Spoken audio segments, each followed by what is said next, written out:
My name's Jeff, and I'm a musician currently out of work. My last band broke up after a big argument between the drummer and lead guitarist. Musicians can be pretty egotistical, always wrapped up in their own drama. I thought about getting a regular job, but the only things available are minimum wage gigs. Would you like fries with that? So, I started browsing the local musicians' classifieds, hoping to find a band looking for a guitarist or bassist. I could do either, and I can sing too. One ad stood out: a new classic rock band was looking for a bassist, and guitar and singing were a bonus. That fit me perfectly, so I wrote down the number. My only concern was that they were just starting, meaning fewer gigs and less money until they got established. But honestly, anything was better than working a fast food job. I called the number, and at first, I thought a woman picked up. Then, the voice on the other end introduced himself as John. I figured he was the singer. He had to be, especially if he was hitting those high notes. "Hey, my name's Jeff. Is the position still open?" I asked. "Yeah, we're still looking for a bassist. We've got a keyboardist, drummer, and guitarist. What kind of experience do you have?" "I've been playing for about 15 years, and the last 7 have been professional." "What kind of music are you into?" John asked. "Anything, but I prefer classic rock. It's what my last band played." "What kind of gear do you use?" "I've got an Ibanez Prestige bass and a Gibson Les Paul hollow body. I can play either and I can sing too, if needed." "Sounds like a good fit. We practice Saturdays at noon, if you want to come by and try out." He gave me the address. It was the drummer's place. I told him I'd be there and hung up. Saturday arrived, and I packed up my guitars and amps for the tryout. I just hoped this band wouldn't have the same issues as my last one. I had bills to pay. Finding the place was easy enough. It was an old house in a rundown neighborhood, but at least he owned his own home. I could barely afford my apartment. There were 3 cars parked in the driveway when I got there. Before unloading, I decided to knock on the door, just to make sure I was in the right spot. A skinny guy with long hair answered. I recognized the high-pitched voice as John's. "You made it," he said. "Yeah, I'll grab my stuff if you can hold the door for me," I replied. It took 5 trips to get everything inside. Once all my gear was in, John, who was also the keyboardist, introduced me to Robert, the guitarist, and Sam, the drummer. They all had long hair. I had shoulder-length hair, but theirs was a good foot longer than mine. I couldn't help but notice that John had a somewhat feminine vibe. I guessed he was probably gay. It didn't bother me, though. In this business, you learn to be accepting of all lifestyles. I'd even been accused of being gay a few times because of some of my mannerisms. Robert was blonde and pretty skinny, around 5 feet 10 inches, but he looked like a strong gust of wind could blow him over. He didn't have much facial hair and was very fair-skinned. He seemed nice, though, mild-mannered and laid-back. Sam was a brunette with similar features, not much facial hair and barely old enough to drive. He was pretty skinny too, standing about 5 feet 6 inches. John, like Robert, was blonde, but shorter, about the same height as Sam. I'm a brunette, 5 feet 11 inches, and figured I was heavier and more muscular than the rest. I stayed in good shape, working out every day with no extra fat. Finally, we started playing. We kicked off with Hit Me With Your Best Shot by Pat Benatar. I was right about John being the singer. He could hit those high notes perfectly. After a few songs, they asked if I wanted to sing one. Robert and I swapped places. I grabbed my guitar, and he picked up his bass. They wanted to do Lola by the Kinks. It was a lower song, and John couldn't reach those notes. I'd always loved that song. Something about it had always stirred my imagination. Not that I was gay. I wasn't. And I didn't want to be with someone like Lola, a transvestite. Not that there was anything wrong with that. But I was a real man. I used to sneak into my mom's room when I was alone and try on her clothes. Kids in school always called me a sissy, so I worked out a lot to prove I wasn't. I wasn't a sissy. I was a real man. I sang the song well and they had me sing a few others. After a few hours and about 20 songs, they decided I was a good fit. We scheduled another practice for the next weekend, and they already had a gig lined up for 2 weeks away, which was a relief because I needed the money. They handed me a list of the songs they did, along with some sheet music and a CD of a few originals they wanted me to learn. I packed up my gear and headed home. The following week, we played through all the songs we had practiced, plus another 20, including the originals. We had a gig lined up for the next Friday and Saturday night. They said I'd get $150 per gig, not bad for a new band. We also scheduled a practice for midweek. The gig's at a bar called Crickets, John told me. I wasn't familiar with it. I've never been there. Where is it? I asked. John gave me directions. I knew the area, it was the gay district, but that didn't bother me. The money was too good to pass up. See you there at 6 o'clock to set up. That should give us a couple of hours to get everything in place, John said. I arrived at 6 o'clock on the dot, parked by the back doors like John had instructed. 3 large, muscular guys were unloading equipment. You must be Jeff, one of them said. We're the roadies.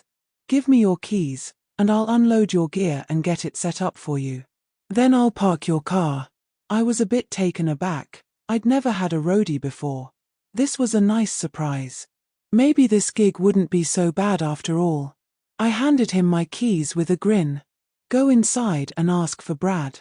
He'll show you to the dressing room, he said. I was a little confused. I'd always just worn jeans and a t-shirt to gigs, but I figured I'd roll with it. I hoped it wasn't too formal. Inside, I saw a couple more muscular guys standing around.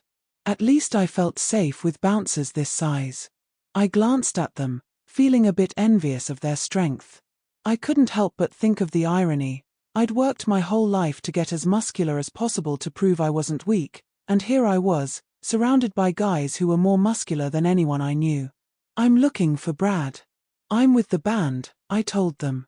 I'm Brad, one of them smiled. Come with me, I'll show you to the dressing room. Jessie picked out some clothes for you. This was getting stranger by the second. Who was Jessie, and how did she know my size? I was starting to wonder if this gig was really worth the money. Brad led me downstairs. The basement was set up with curtains hanging down the middle, creating a long hallway. At the end, he led me through one of the curtains. Inside, I saw a barber's chair and shelves filled with what looked like makeup. On one side of the room, there was a rack of women's clothes. I could hear voices coming from behind other curtains. One voice sounded familiar, it was John's. That made me feel a little better. Danielle will be in soon to help with your makeup and outfit, Brad said, then left me alone.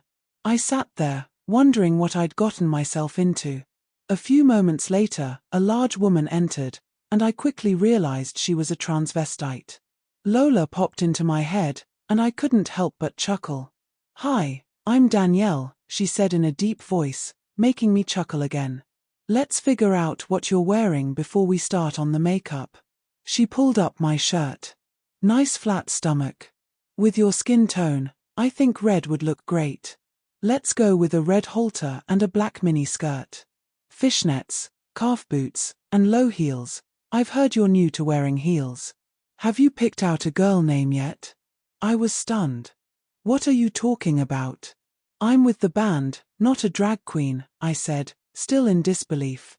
It's a drag band. You have to dress up or you'll look out of place, silly, she replied. Just then, another woman came through the curtain. She was stunning. Jeff, you have to dress up. That's what we do in this band. It's a T-girl band, she said, and I recognized her voice as John's. I didn't agree to this, John. I'm out of here. Jessie, she replied calmly. What? Jessie. That's my name. I just stood there, speechless, before walking out of the dressing room. No way was I dressing up like a girl. In the hallway, 2 of those burly guys blocked my way. They grabbed my arms and dragged me back to the dressing room. Jessie looked at me and smiled. See? You have no choice. These two will be standing guard outside. You can cooperate, or you can end up in a lot of pain. I scanned the room. There was no way out. I sighed. Okay. Jessie smiled and went back to her room. The two big guys stood outside the curtain. I could see their feet under the fabric. Okay, back to work, Danielle chimed in. First, you need to undress. I did as she said, handing over my clothes to the big guys. Now there was no turning back. Now, let's take care of the rest, Danielle said. She pulled out a device and explained it was for the transformation process. I had no idea what to expect, but at that point, I just let it happen. Danielle looked me over and said, "At least you look the part now. Go ahead and put these on." She handed me a pair of black panties. I put them on as instructed. "Sit in the chair," she directed, and I complied. She pulled out a towel soaked with hot water. "This isn't the usual way we'll do this, but it'll work for tonight." She wrapped each of my legs with the towel, letting it sit for a few minutes before unwrapping the lower half of my right leg and applying warm shaving cream. She carefully shaved that section, then did the same with the rest of my legs. The sensation was strange. My legs felt unusually sensitive, and I could feel the slightest air movement. It was an odd but pleasant feeling. "You're lucky, we won't need to shave your chest since you don't have any hair there," she said. "Raise your arms, we need to shave your armpits." Again, I followed her instructions. Next, she brought out a bra. I lifted my arms to let her help me put it on. After fastening it, she went to her cabinet and pulled out a box.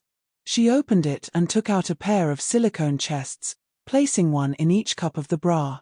"You're looking better already," she said. She then handed me a black garter belt and fishnets. "Put these on." I stared at the garter belt. "Which end is the front?" I asked. She laughed and showed me. After a bit of struggle, I managed to get the fishnets on. Next came the mini skirt and black calf boots with 2-inch heels. They were wide enough for me to walk in. She helped me slip on the red halter top and tied it in the back. "We can work on giving you more of a cleavage look later.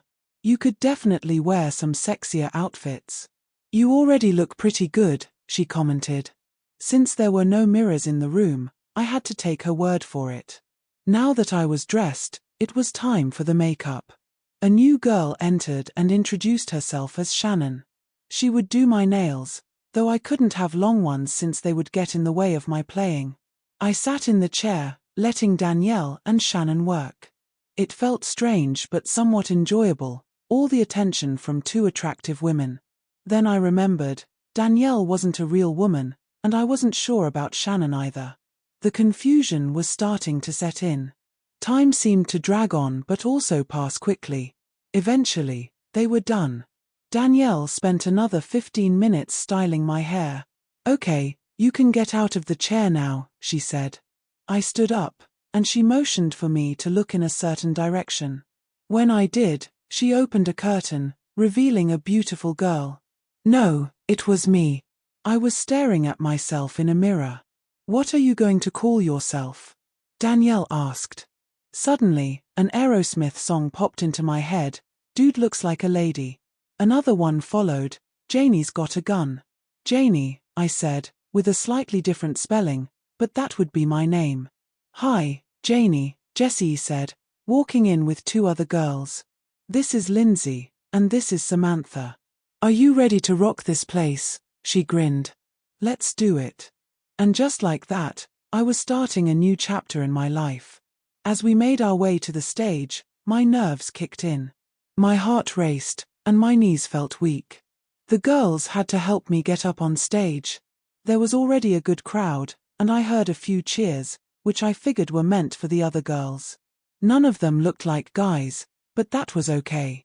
They weren't, and neither was I. The equipment was set up.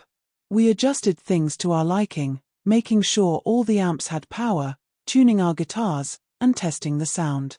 We did a quick sound check to ensure the mics were working. After a brief run-through of one song, the sound tech made some final adjustments. "Janie, I heard someone call. It was Brad, standing at the edge of the stage. I just wanted to tell you how beautiful you look. I brought you a drink to calm your nerves. Thanks, I said, taking the drink. I don't know what came over me, but I bent down and kissed him on the cheek. It left a lipstick mark. He smiled and gave me a big grin. Thankfully, my makeup covered up the redness creeping up my cheeks. I took a sip of the drink, which had a tropical taste and was surprisingly strong. I'd probably need a little liquid courage for the night ahead. Janie, come on. Lindsay called from backstage. We went backstage to check our makeup one last time. Lindsay helped me fix my lipstick. Okay, is everyone ready? Jessie asked. Janie, when do you want to sing? Not in the first set.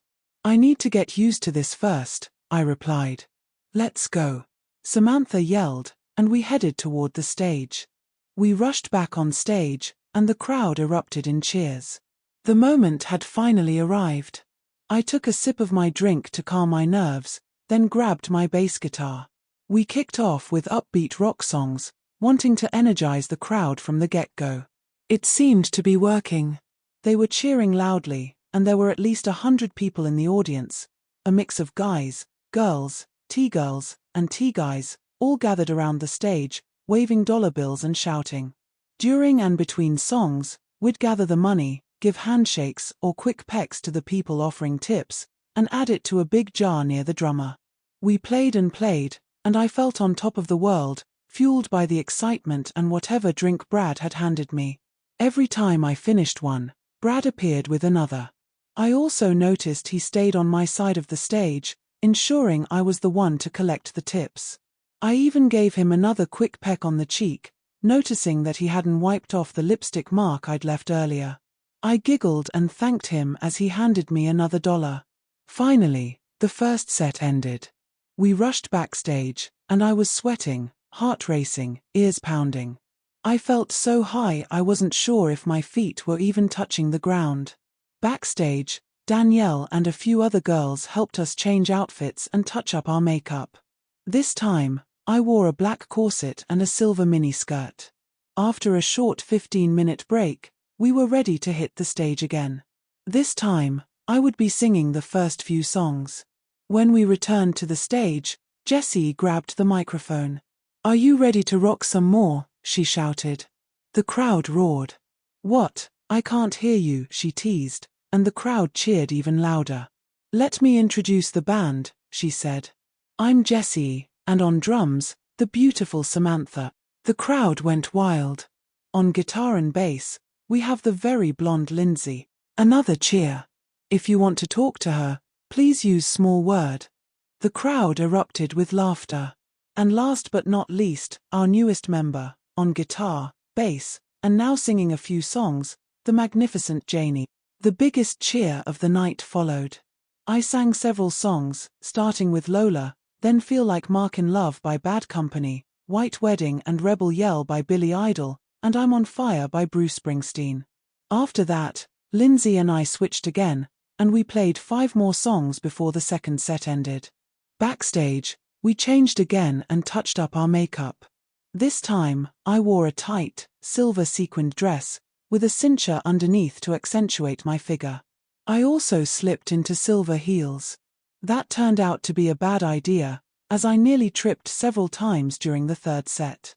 Despite that, the set went well. By the end, I was exhausted, as were Jessie, Lindsay, and Samantha. We collapsed backstage, but we weren't done yet. We were called out for 2 encores. Finally, we were able to collapse backstage for good. Danielle had brought my regular clothes, and she had packed up my girl clothes and makeup in a neat suitcase. "These are yours to keep," Jessie began. "For tomorrow's gig, you'll get $200, just like the rest of us. We've deducted for the clothes, and we'll divide the tips evenly. I'll take the money to the bank to get it properly counted, then give you your share tomorrow. Now that you know what we're about, we'll be dressing in our usual gender, female, not just for gigs but also for practices. We all live as women 24/7. You can change into your male clothes now, Or there are more casual women's clothes in your suitcase if you prefer. The three of them were switching into women's jeans and casual tops. I decided to follow suit, especially since my face was already done up. I packed away my male clothes and pulled out a pair of women's jeans and a pink blouse. I also slipped on some low-heeled ankle boots.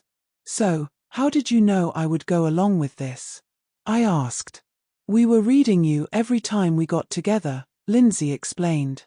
"At first, we were going to just have you dressed as a guy. But after watching how you reacted to certain things, we thought you might be open to it." She continued, "So we set this up. The bouncers wouldn't have actually hurt you if you'd resisted too much. They were just there to help you confront your own desires. One of my favorite things in life is seeing someone embrace their true self after living a lie." "Are you three gay?" I asked. I realized it might sound naive, but I was confused by my own feelings, and I hoped understanding my bandmates better would help me understand myself. "Lindsay has a boyfriend. I haven't found the right one yet," Jessie replied. "I'm still looking. Samantha likes to play the field. She's into both men and women." "Speaking of which," Samantha said with a mischievous grin, "I want to get out there and see if I can get lucky tonight." She peeked out the stage door. "Your boyfriend's waiting out there. And Lindsay, yours too. I think Brad's into you, Janie." She gave a sly smile. We headed out of the backstage area, and sure enough, Brad was there waiting, along with Lindsay's boyfriend, Dan. Brad offered to carry my suitcase, and I let him. Groups of guys were gathered around Samantha and Jessie, trying to catch their attention. "Usually, we go to the family restaurant down the street to unwind after a show," Lindsay said. "Grab some fries and Pepsi, just relax and chat." "Want to come?" "Sure," I replied. "I'll drive you," Brad offered. "You look a little tipsy." When we arrived at the restaurant, there were 8 of us, including the guys Samantha and Jessie had picked. We took a big booth, with Brad sitting right next to me. He took my hand and gave me a quick kiss on the cheek. I blushed under my makeup, my body tingling. I kept thinking to myself, I have a boyfriend. Wait, I'm not gay. I can't have a boyfriend. I was so confused. We finished a large plate of fries and a couple pitchers of Pepsi. Brad kept holding my hand the entire time. When it was finally time to leave, Brad offered to drive me home. "You still look a little tipsy," he said. I knew it was an excuse. I was sober by now, but I let him drive me home anyway.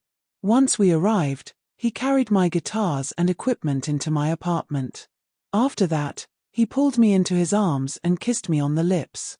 I closed my eyes, surrendering to the feeling. It felt so right. I felt small and feminine in his embrace. "How are you going to get home?" "You drove my car here," I asked when we broke the kiss. "I'll walk," he replied. "You can crash on my couch," I offered. "I'll drive you home in the morning. Don't forget to join me on Patreon for exclusive content,"